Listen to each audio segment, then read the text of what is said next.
IPv6 jumbo payload. We will gonna continue with our discussion now. So all of the things that we have discussed in the previous video will help us understand this a little bit. IPv6 jumbo payload in some TCP or IP networks, such as those used to interconnect supercomputers, the normal 64 kilobytes limit on the IP datagram size can lead to an unwanted overhead when moving large amounts of data. The IPv6 jumbo payload option specifies an IPv6 datagram with payload size larger than 65,535 bytes called a jumbogram. This option need not be implemented by nodes attached to links with MTU sizes below 64 kilobytes.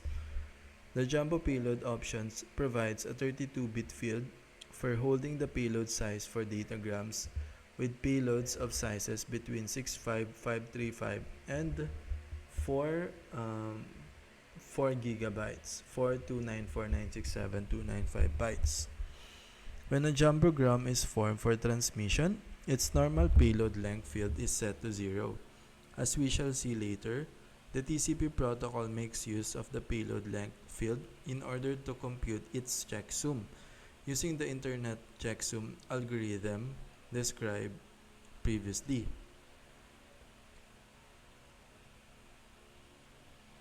So when a jumbogram is formed for transmission, its payload length in the IPv6 is set to 0. As we shall see later, the TCP protocol makes use of this length of 0 in order to compute the checksum using the Internet checksum algorithm. So the TCP will gonna use this length to be able to serve this accordingly.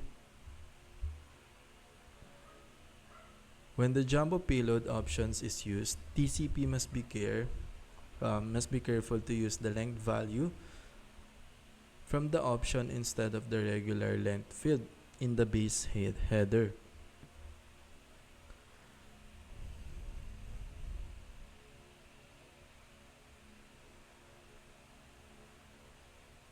If it's used by hop or destination option in their TLB structure, the TCP up in its upper layer must be careful to use the length value from the option instead of the regular length field in the base header.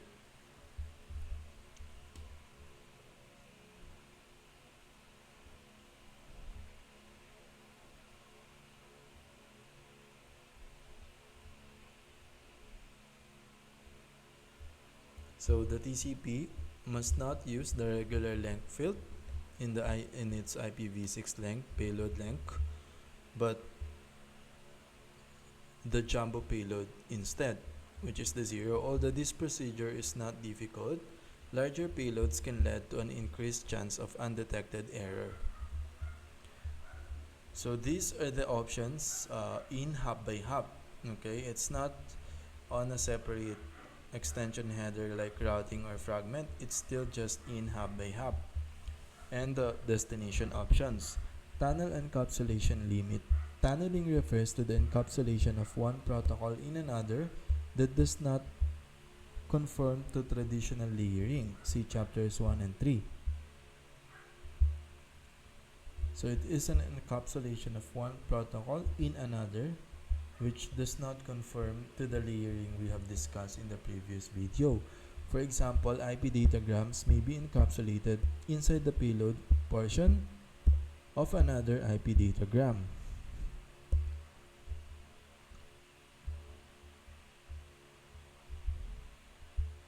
So an IP could be encapsulated in another IP, which is a layer 3, encapsulated by a layer 3, which is not normal for the layering we have discussed. Tunneling can be used to form virtual overlay networks in which one network, like the internet, acts as a well-connected link layer for another layer of IP. Tunnels can be nested in the sense that datagrams that are in a tunnel may themselves be placed in a tunnel in a recursive fashion. Using this option, however, a sender can specify this limit. A router intending to encapsulate an IPv6 datagram into a tunnel first checks for presence and value of the tunnel encapsulation limit option. So if we use this option, a sender can specify the limit of how much encapsulation it could take. A router intending to encapsulate an IPv6 datagram into tunnel first checks for the presence and value of the tunnel encapsulation limit option. If the limit value is 0, the datagram is discarded.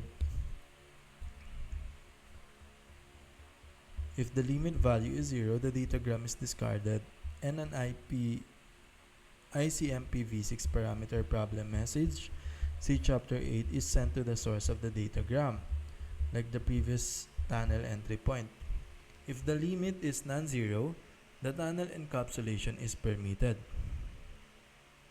But the newly formed encapsulating IPv6 datagram must include a tunnel encapsulation limit option, whose value is 1 less than the option value in the arriving datagram.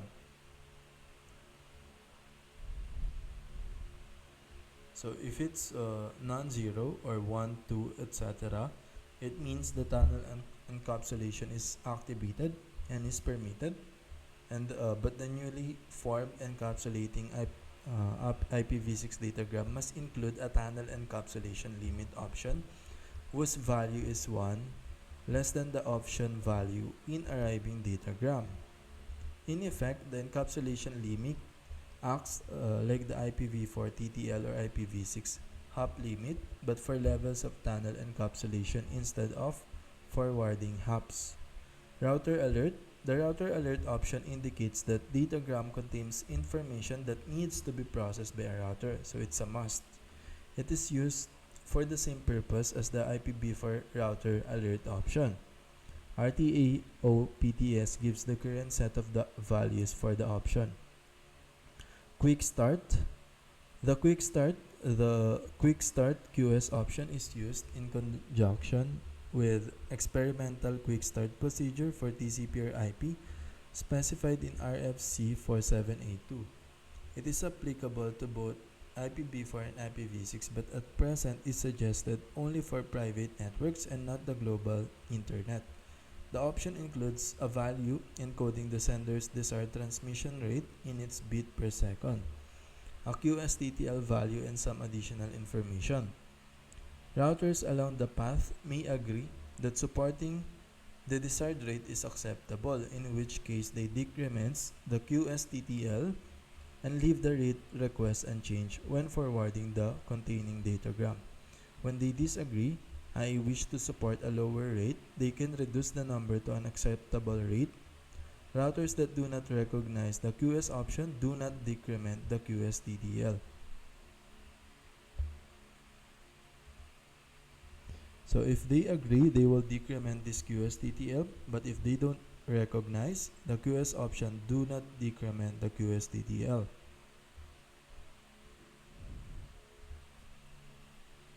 So if they accept it, the rate request is unchanged when forwarding the containing datagram. When they disagree, like wish to support a lower rate, they can reduce the number to an acceptable rate. So they can accept the rate, the current rate, or they can reduce it, negotiate to reduce. A receiver provides feedback to the sender, including the difference between the receiver datagram, IPv4 TTL, or IPv6 limit field, and its QSTTL.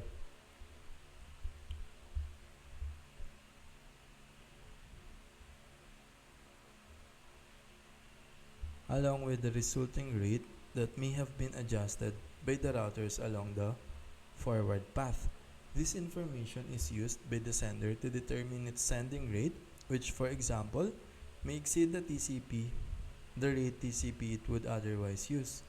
Comparison of the TTL values is used to ensure that every router along the path participates in the QS negotiation. If any routers are found to be decrementing the IPv4 TTL or IPv6 hop limit field and not modifying the QSTTL value, QS is not enabled. So all of Calypso. So all of these are just part of the hop by hop and destination options DLB structure that we can use as its 5 bits and the op data, the actual data, to be able to process like an optional data or extension that could be processed by each router. Calypso, it provides a method to label datagram with security level indicator along with some additional information. In particular, it is intended for use in multi-level secure networking environments like government, military, and banking, where the security level of all data must be integrated by some form of label. So if you need a multi-layer secure environment, you may need to implement this option. Calypso. Home address. This option holds the home address of the IPv6 node, sending the datagram when IPv6 mobility options are in use.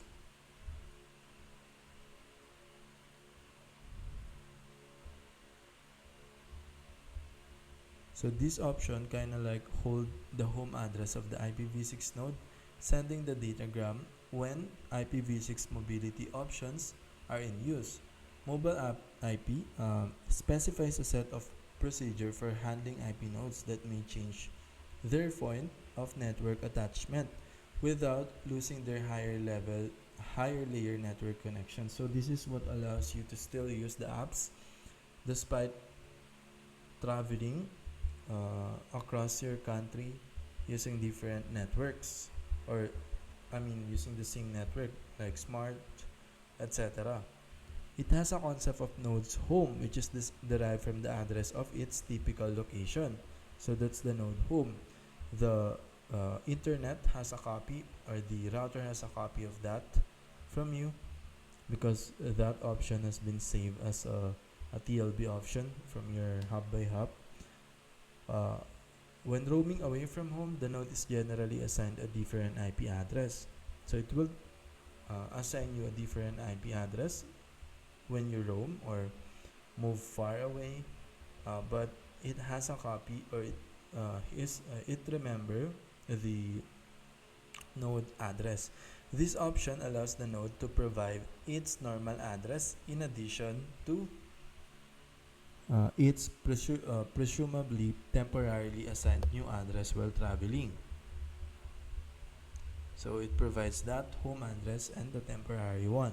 The home address can be used by other IPv6 nodes when communicating with mobile node.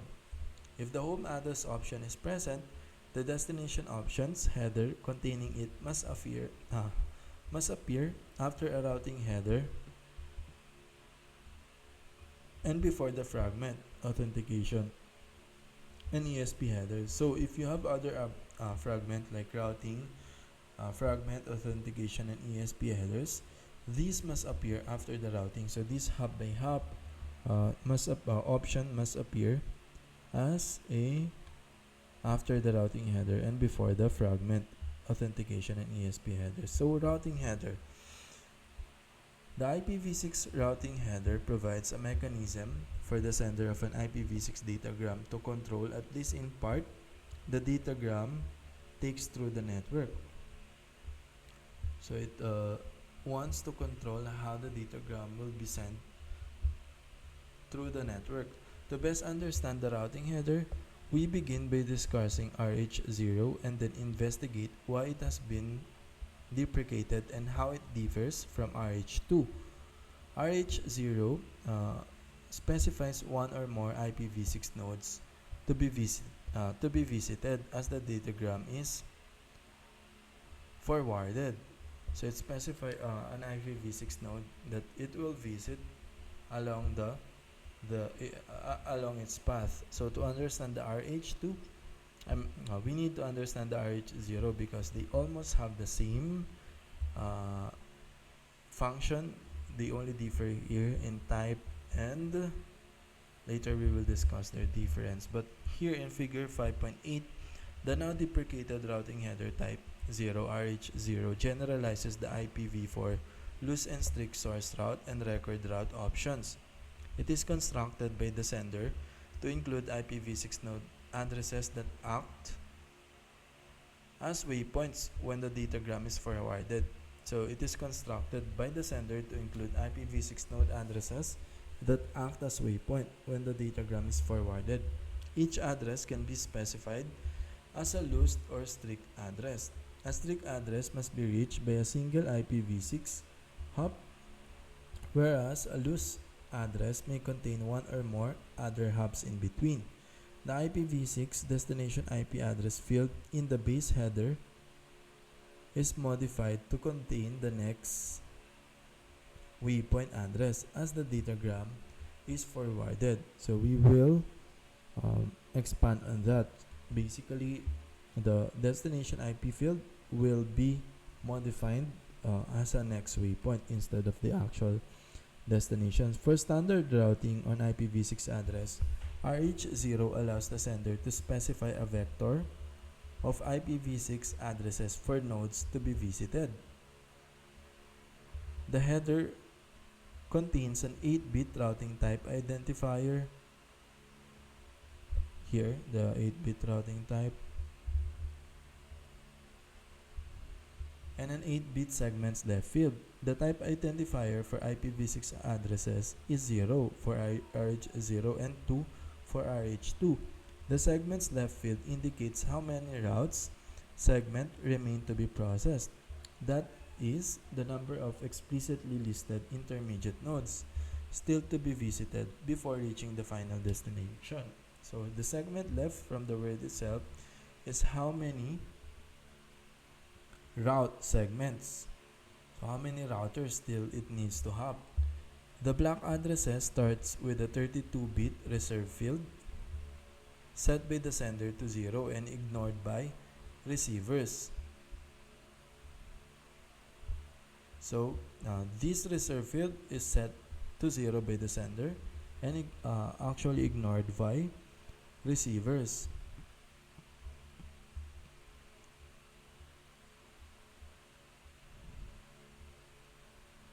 The addresses are non-multicast IPv6 addresses to be visited as the datagram is forwarded.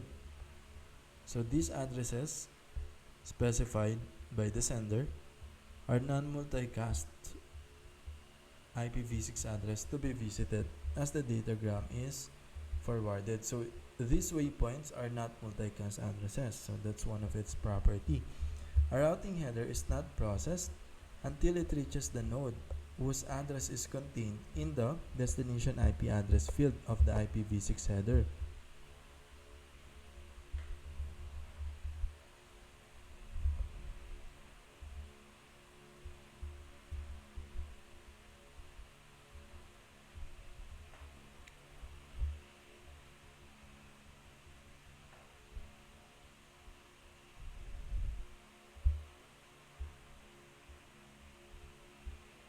So this routing header is not processed until it reaches the node whose address is contained in the destination IP address field of the IPv6 header.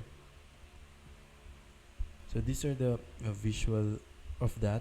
In figure 5.9, using an IPv6 routing header RH0, the sender S is able to direct the datagram through intermediate nodes R2 and R3. So those are the waypoints. The other nodes traversed are determined by the normal IPv6 routing.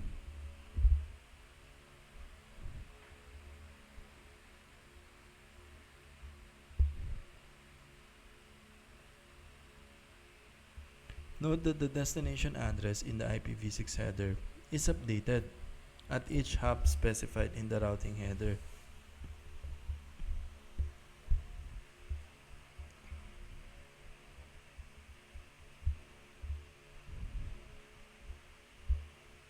So the destination address, which is here, the DST, is determined at each hop. So the sender doesn't really have a full path. So this is how you use this extension header options. So at this a routing header is not processed until it reaches the node whose address is contained in the destination IP address field of the IPv6 header. At this time, the segments left field is used to determine the next hop address from the address vector.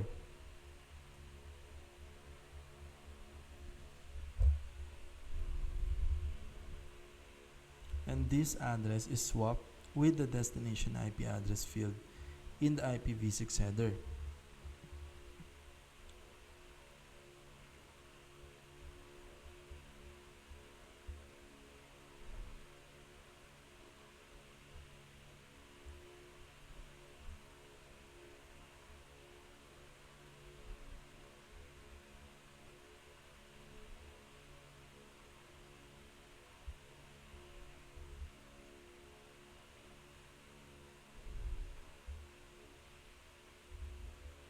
So the segment left field is actually another property that is used to determine the next hop address from the address vector, and this address is swapped with the destination IP address field in the IPv6 header.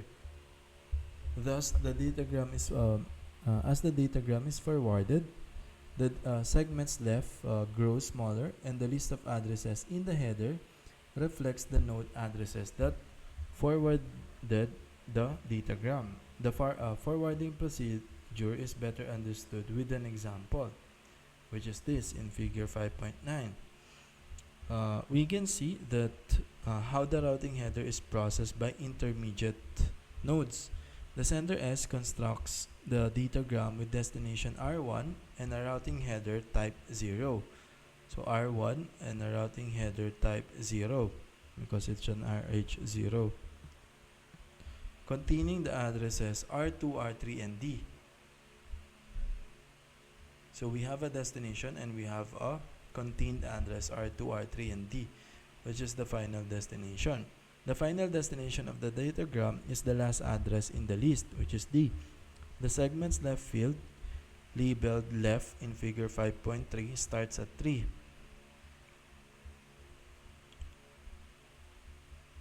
So here that's a segment left field labeled left. It started at 3. The datagram is forwarded toward R1 automatically by S and R0. So we have R0 here, and then this R0, S and R0 forward the datagram to R1. So the datagram is forwarded toward R1 automatically by S and R0. Because R0's address is not present in the datagram, no modification of the routing header or addresses are performed by R0. Because in this datagram, it only specified that R2, R3, and D could, it's not, R0 is not in destination A1, A2, A3. Therefore, no modification of the routing header or addresses are performed by R0. Upon reaching R1, the destination address from the base header is swapped with the first address listed in the routing header.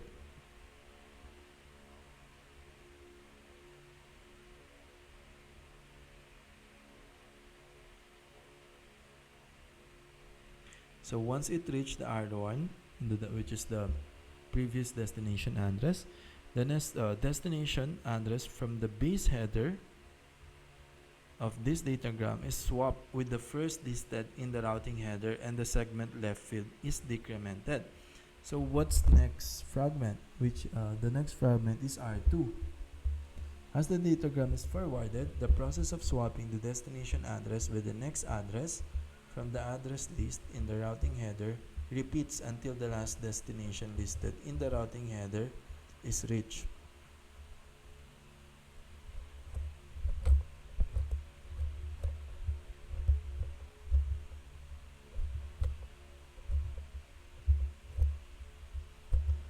So it does this recursively, the swapping of destination with the next address from the address list in the routing header.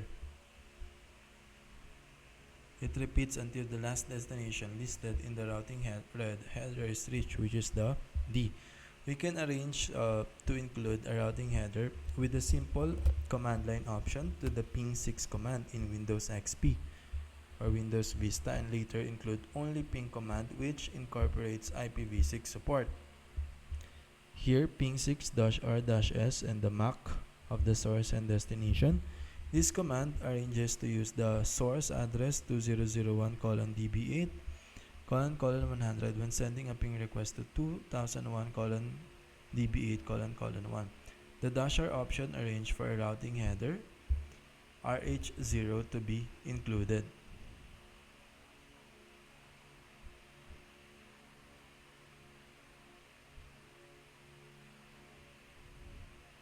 So this -r means an RH0, which we will also see here that it is a type RH0. So you can see we have ICMP v6. So when we're using a protocol ICMP v6 for pinging this, and we have a payload length 64. Next header IPv6 routing 0x2b. So that means it's 44. Or route header, meaning it's a route header. Routing header type IPv6 source routing, we can see that it's type 0 because of the 0. So the ping request now appears as an ICMP-v6 echo request in Wireshark. So this ping appears as a ICMP-v6 echo request. The IPv6 header includes an X header field indicating that the packet contains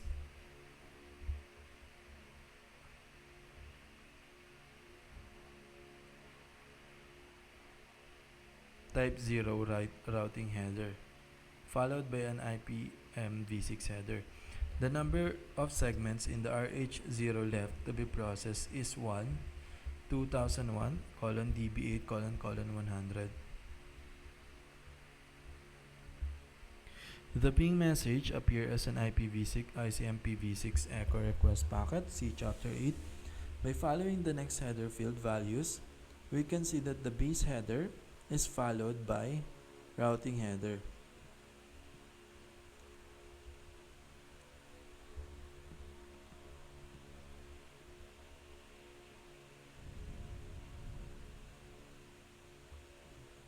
So if we follow this next header, we can see that the routing header is followed by, or the base header is followed by this routing header.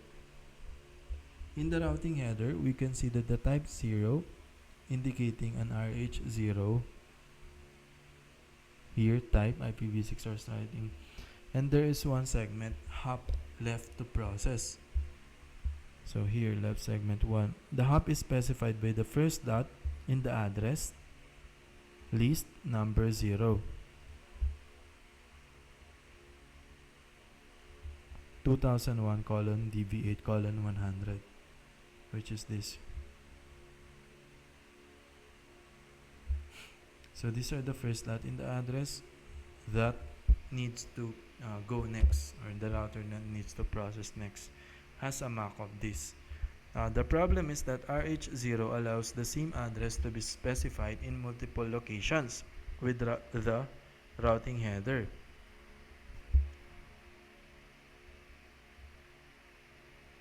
So a routing header or the same address or same IP address can be specified in multiple locations with this routing header RH0 type. That's why an RH2 has been the one that has been adopted. This can lead to traffic being forwarded many times between two or more hosts or routers along a particular path.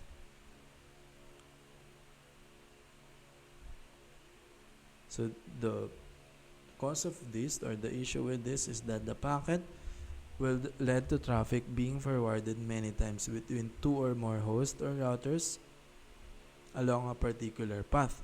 The potentially high traffic loads that can be created along particular paths in the network can cause disruption to other traffic flows competing for bandwidth across the same path.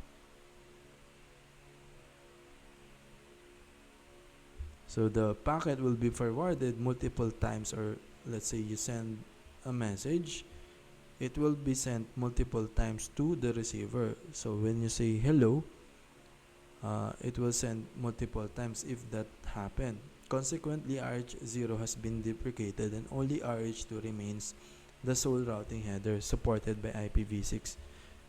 RH2 is equivalent to RH0, except it has room for only a single address and uses a different value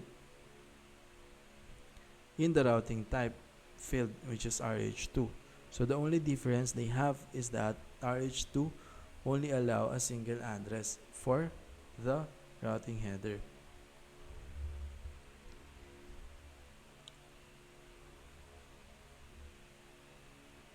So only one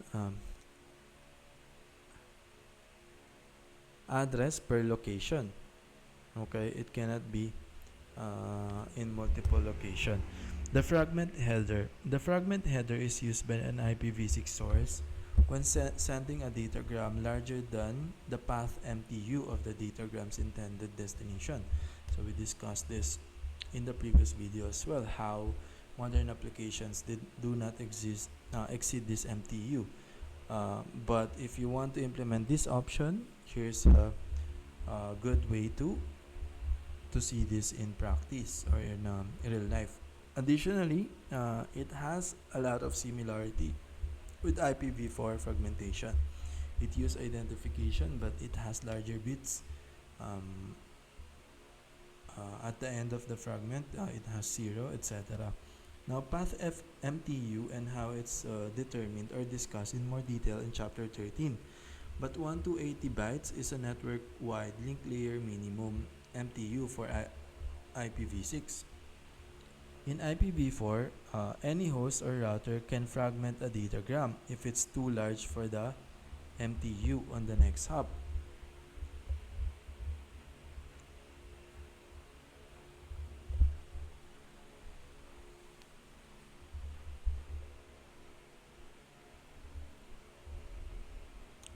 In IPv4, any host or router can fragment a datagram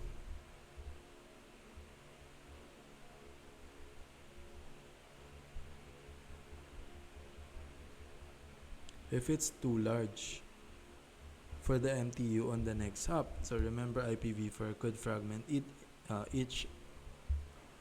Each router could fragment a packet if they deem it too large on the next hop, and fields within the second 32-bit word of the IPv4 header indicate the fragmentation information. So in IPv4, that's included in the fields within 32-bit word of the IPv4 header. In IPv6, only the sender of the datagram is permitted to perform fragmentation.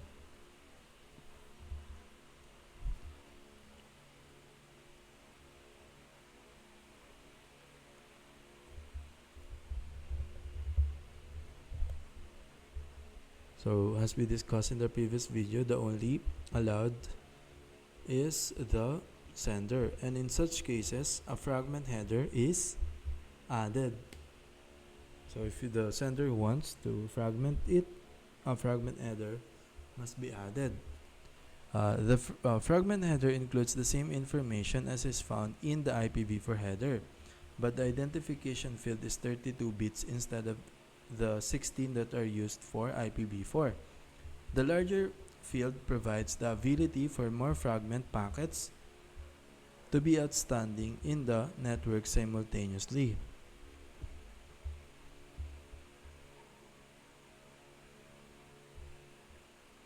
So the reason for this 32-bit is because it provides the ability for more fragment packets to be outstanding in the network simultaneously. They can be instantiated simultaneously, and it could be more of them. So figure 5.11, the IPv6 fragment header contains a 32-bit identification field twice as large as the identification field in IPv4. The mbit field indicates whether the fragment is the last of an original datagram.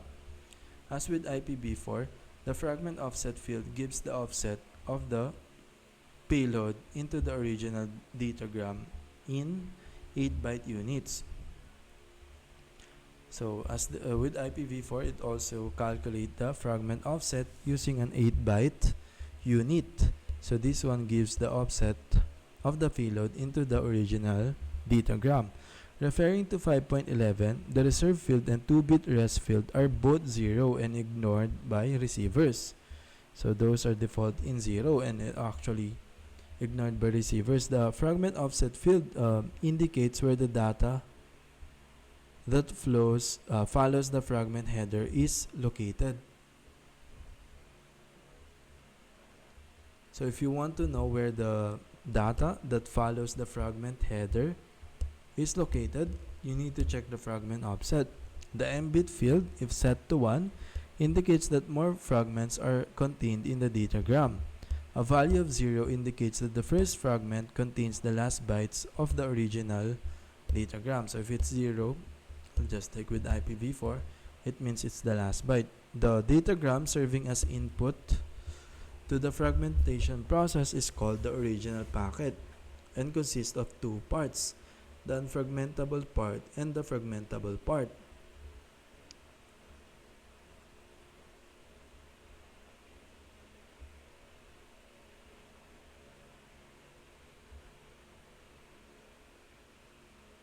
So the original packet that is being fragmented is actually called original packet, and it has two parts, the unfragmentable and the fragmentable. The unfragmentable, those are the IPv6 base header.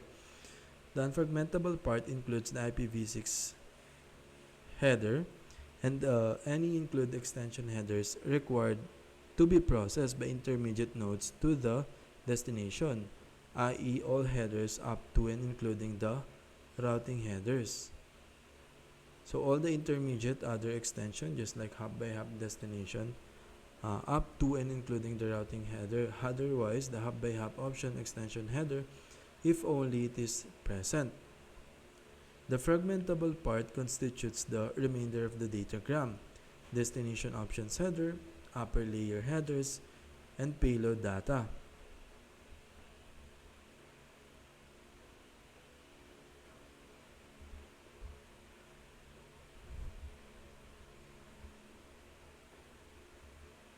So the destination option header, the upper layer, and the payload are the fragmentable in this fragmentation extension header. When the original packet is fragmented, multiple fragment packets are produced, each of which contains a copy of the unfragmentable part of the original packet. So each of these multiple fragment that fragments this fragmentable packet actually contains a copy of the unfragmentable part, which is called the fragment header, but for which each IPv6 header has the payload length field altered to reflect the size of the fragment packet it describes. So the header or the value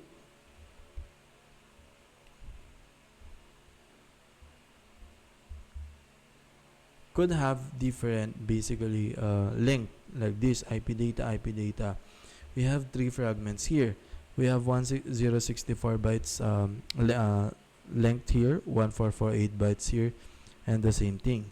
So that means those reflect the needed data to complete those fragments. So figure 5.12, an example of IPv6 fragmentation where a 3960 byte payload is split into three fragment size of 1448 bytes or less. Each fragment contains a fragment header with the identical identification field. All but the last fragment have the more fragments field M set to 1.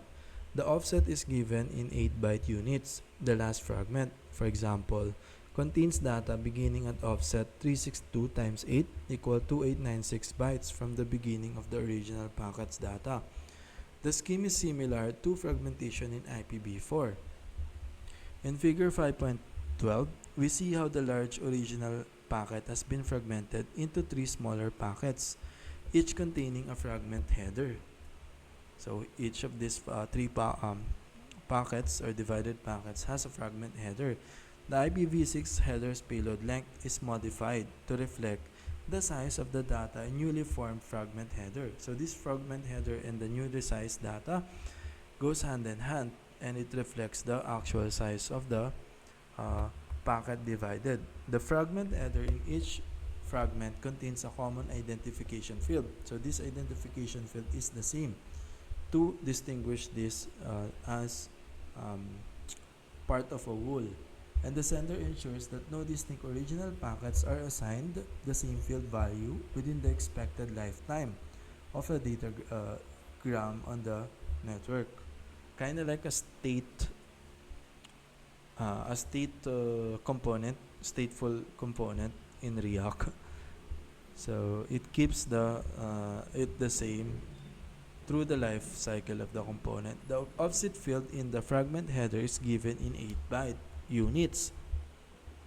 So fragmentation is performed at 8-byte boundaries.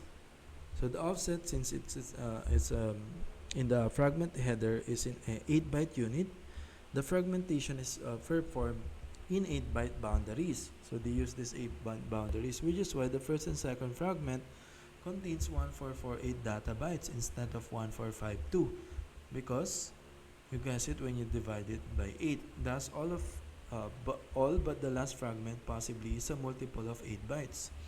The receiver must ensure that all fragments of an original datagram have been received before performing reassembly. So the receiver must ensure that it gets all of this, or it gets the zero part or the last fragment before performing reassembly. The reassembly procedure aggregates the fragments, forming the original's datagram. As with fragmentation in IPv4, see Chapter 10, fragments may arrive out of order at the receiver, but are reassembled in order to form a datagram that is given to other protocols for processing. So here, ping-l 3952ff01::2.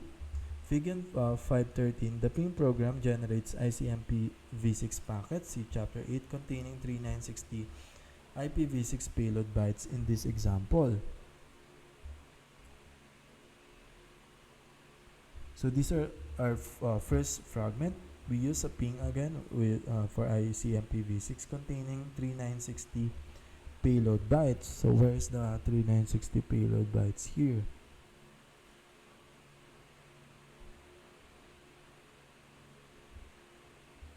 So as you can see, we have 3 fragments. This is the first one. 1, 2, 3.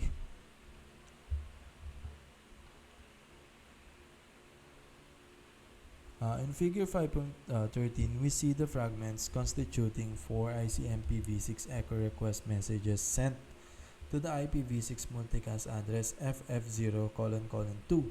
Each request requires fragmentation because the -L 3952 option indicates the 3952 data bytes are to be carried in the data area of each ICMP-v6 message, leading to an IPv6 payload length of 3960. So that's the reason why it's 3960, because we have 3952, and because due to the 8-byte ICMP-v6 header. Now the IPv6 source address is linked local. To determine the target link layer multicast address, a mapping procedure specific to IPv6 is performed, described in Chapter 9. The ICMP-v6 echo request generated by the ping program spans several fragments, which Wireshark resembles to display once it has processed all the constituent fragments.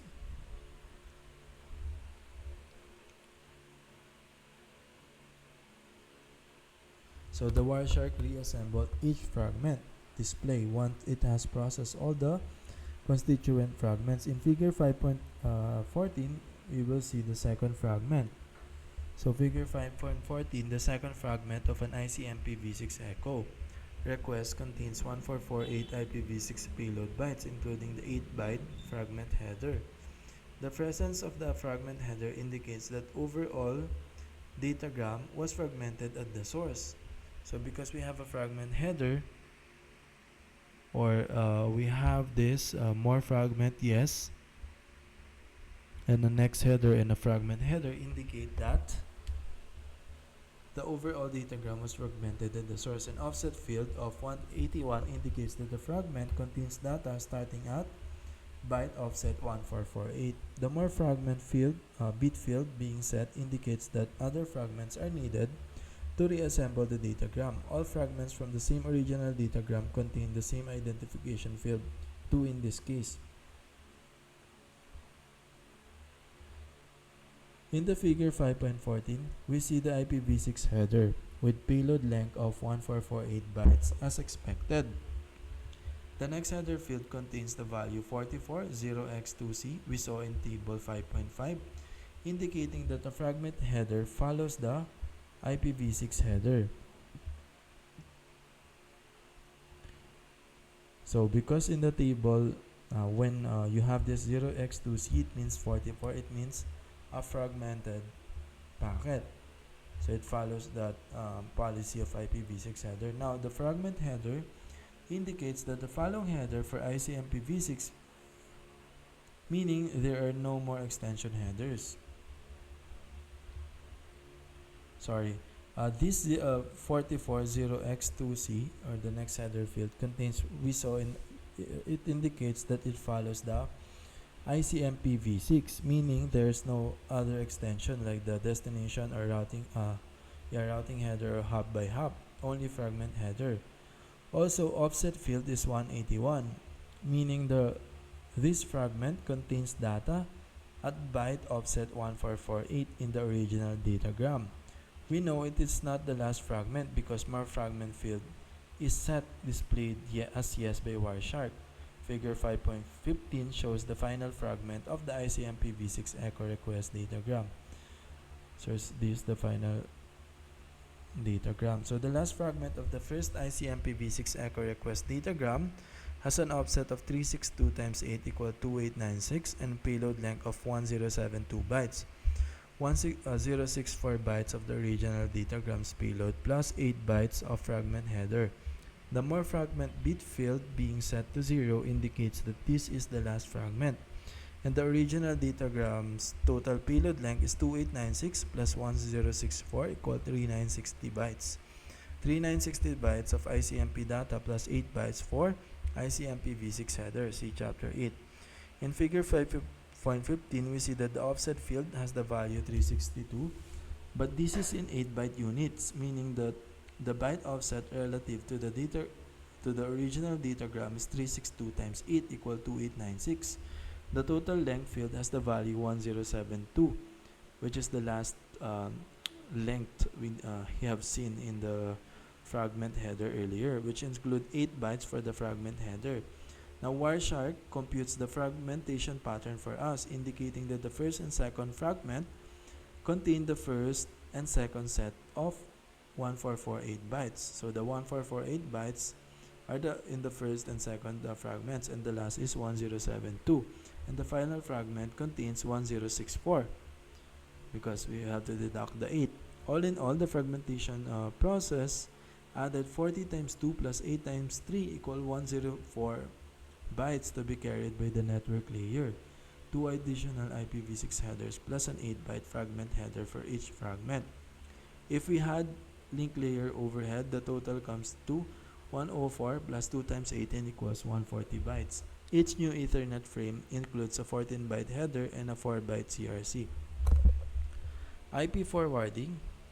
Conceptually, IP forwarding is simple, especially for a host. If the destination is directly connected to the host, like a point-to-point link or a shared network like Ethernet, the IP datagram is sent directly to the destination.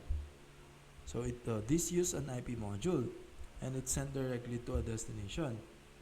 A router is not required or used. Otherwise, the host sends the datagram to a single router called the default router. So if it can send it directly, it will send it to the default router and lets the router delivers the datagram to its destination.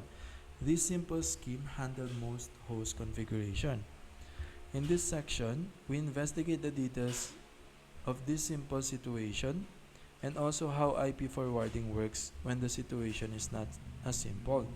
We begin by noting that most hosts today can be configured to be routers as well as hosts, and many home networks use an internet-connected PC to act as a router and also a firewall, as we discussed in Chapter 7.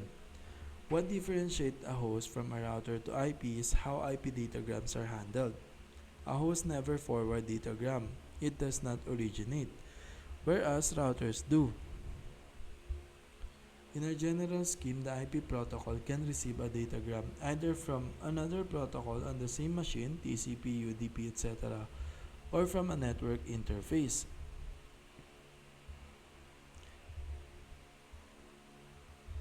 So if it forward the packet, it means it's a router.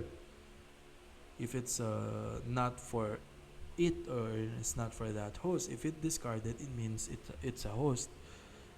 So an IP protocol can receive a datagram in two ways: via upper layer like TCP or UDP or transport protocol, or from its network interface. The IP layer has some information in memory. So it is it kinda, because it works in the kernel as well, it has a memory. So this IP module has a memory, usually called a routing table or forwarding table, which it searches each time it receives datagram to send.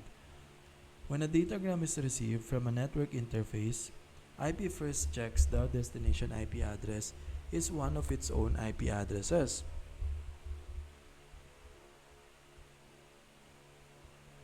So if it's IP module received the datagram from a network interface, IP first check if destination IP address is one of its own IP address, i.e. one of the IP addresses associated with one of its network interface. So if it has multiple interfaces, it will check that in its memory if it is meant to that host, or some other address for which it should receive traffic, such as an IP broadcast or multicast address. If so, the datagram is delivered to the protocol module specified by the protocol in the IPv4 header or next header field in the IPv6 header. So if it's for that IP module, it will now transfer that to the specified protocol, higher level protocol, specified by IPv4 header or next header if it's IPv6. If the datagram is not destined for one of its IP addresses being used locally by the IP module, then first, if the IP layer was configured to act as a router, the datagram is forwarded, that is handled as an outgoing datagram as described in 5.4.2, or 2, the datagram is silently discarded. Under some circumstances, like no route in known in case 1, an ICMP message may be sent back to the source indicating an error condition.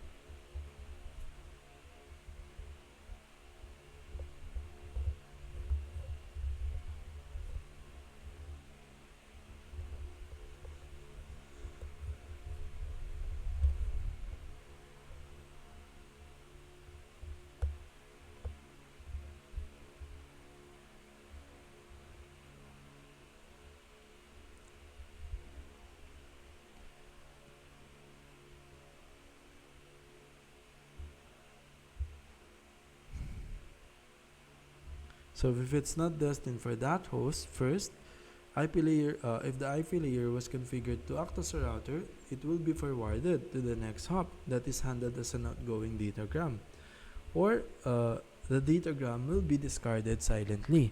So under some circumstances, like no route is known in case 1, an ICMP message may be sent back to the source indicating an error condition. So if there's no route, like if there's no 1 bit that will be available for other routers that will accept that, it will send an ICMP message. So what do I mean by 1 bit? So here we goes.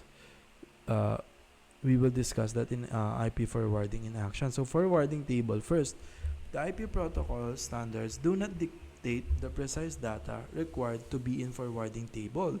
So any kernel implementation could choose what data or data structure it will use for its table, as this choice is left off to the implementer of the IP protocol. Nevertheless, several key pieces of information are generally required to implement the forwarding table for IP, and we shall discuss this now. Each entry in the routing or forwarding table contains the following information fields, at least conceptually. Destination. This contains a 32-bit field or 128-bit field for IPv6 used for matching the result of a masking operation.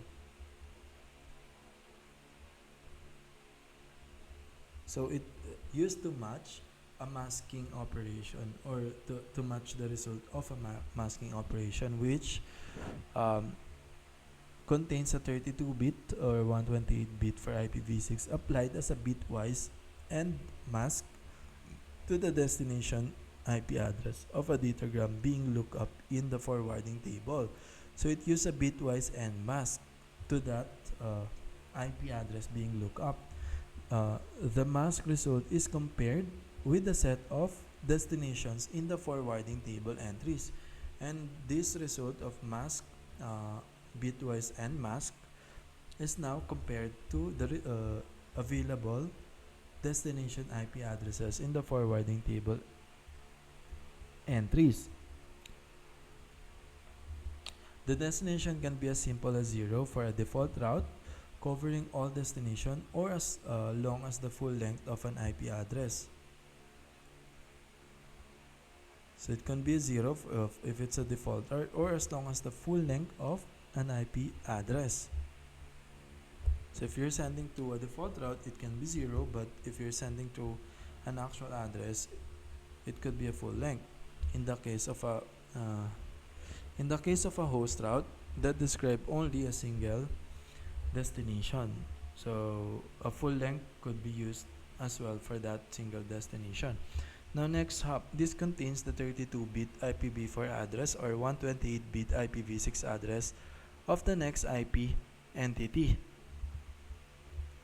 router or host. So these are the next hop, kind of like what we discussed in the routing header, to which the datagram should be sent.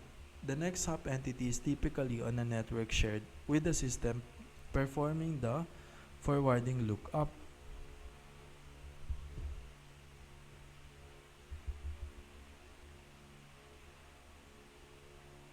So the one that do the mask for the destination IP address, whoever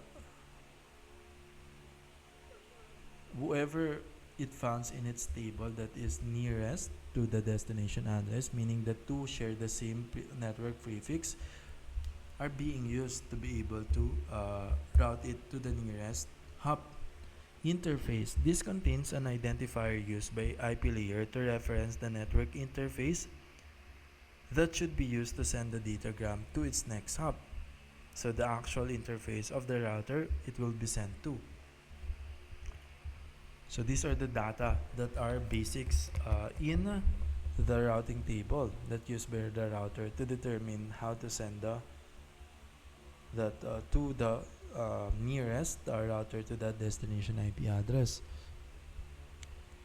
For example, it could refer to a host 802.11 wireless interface or wired Ethernet interface or a PPP interface associated with the serial port. If the forwarding system is also the sender of the IP datagram, this field used in selecting which source IP address to use on the outgoing datagram, see section 5.6.2.1. IP forwarding is performed on a hop-by-hop basis. So this IP forwarding, as you might have guessed, are performed on a hop-by-hop basis. No router really know the full path it will take. It really depends on the hop router. As we can see from this forwarding table information, the routers and hosts do not contain the complete forwarding path to any destination, except of course the destination that are directly connected to the host or router. IP forwarding provides the IP address of only the next hop entity to which the datagram is sent.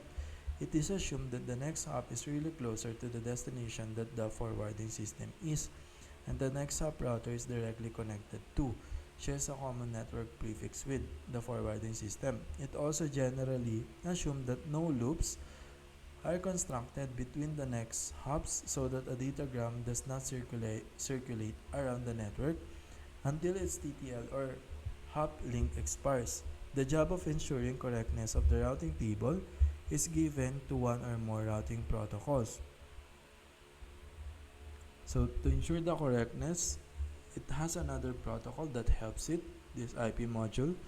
Many different routing protocols are available to do this, including RIP, OSPF, BGP, which we discussed in the previous video, and ISIS, to name a few. See for example DCOS for more detail on routing protocols. So forwarding in action. So when the IP layer in a host or router needs to send an IP datagram to a next hop router or host, how does it do that? It first examines the destination IP address D in the datagram using the value D. So it used the value D to represent the destination IP address. The following longest prefix match algorithm is executed on the forwarding table of that, the data that we discussed. So first, search the table for all entries for which the following property holds. D to MJ equal DJ, where MJ is the value of the mask field associated with the forwarding entry, EJ having index J, and DJ is the value of the destination field associated with EJ. This means that the destination IP address D is bitwise and with the mask in each forwarding table entry, MJ, and the result is compared against the destination in the same forwarding table entry, DJ. If the property holds, the entry EJ here is a match for the destination IP address. When a match happens, the algorithm notes the entry index J here and how many bits in the mask MJ were set to 1. The more bits set to 1, the better the match. Second, the matching entry EK, i.e. the one with the largest number of 1 bits in its mask MK, is selected. So let's say you have a lot that has a 1 bits. Those that has the largest number of 1 bits in its mask MK is selected, and its next hop field NK. So it's those destination IP or network interface. Its next hop field NK is used as the next hop IP address in forwarding the datagram. So those that has the most 1 bit are used to then identify the next router to be sent it to. If no matches in the forwarding table are found, the datagram is undeliverable. So if no matches, or if all 0, no, it's undeliverable. If the undeliverable datagram was generated locally on this host, a host unreachable error is normally returned to the application that generated the datagram. So if it's locally, not in the internet, unreachable error will be sent, or on a router or in the internet, an ICMP message is normally sent back to the host that sent the datagram. In some circumstances, more than one entry may match the equal number of 1 bits.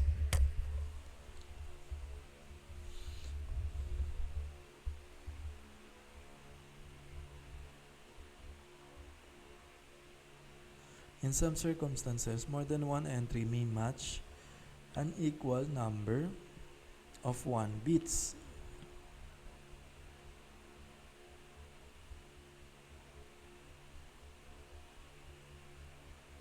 This can happen, for example, when more than one's default route is available. When attached to more than one ISP called multi-homing, the end system behavior in such cases is not set by standard, and instead specific to operating system protocol implementation. So if there is 2 IP address that has an equal mask of 1 bits, therefore you need to be able to rely on the operating system implementation. A common behavior is for the system to simply choose the first match, More sophisticated systems attempt to load balance or split across the multiple routes. Studies suggest that multi-homing can be beneficial not only for large enterprises but also for residential users. Example, first consider simple example. I think we will just discuss this in the next video.